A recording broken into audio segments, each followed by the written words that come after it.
ఆయన ఆజ్ఞలను గైకొనుటయే దేవుణ్ణి ప్రేమించుట.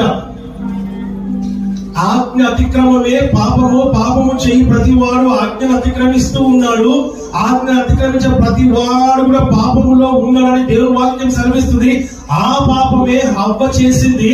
చేసినటువంటి హవ్వ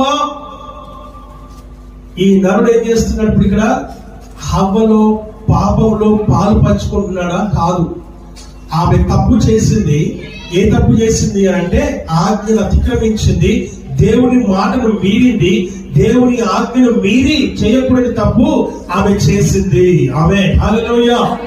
ఆజ్ఞ ఎప్పుడైతే మీరిందో దేవుని వాక్యం సెలవిస్తున్న మాట మనం చూస్తుంటున్నాం.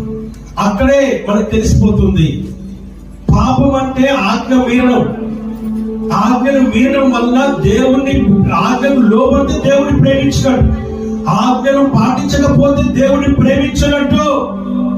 అంటే ఈ రోజున ప్రతి గృహంలో కూడా ప్రేమ ఏర్పాటు చేస్తుందా అంటే చేయట్లేదనే చెప్పాలి. కారణం ఏంటంటే ఎవరి మాట వినట్లేదు, ఎవరి మాటకు లోపడట్లేదు, ఎవరి మాటకు విలువ ఇవ్వట్లేదు, ఎవరి మాటకి ప్రాముఖ్యతను ఇవ్వట్లేదు.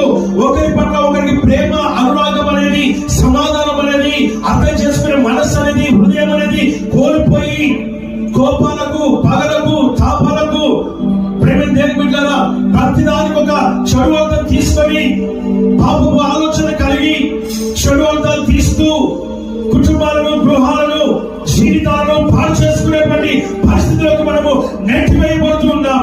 If you understand your wife, if you understand your husband, if you understand your children, if you understand your parents, that family will be happiest family in the world.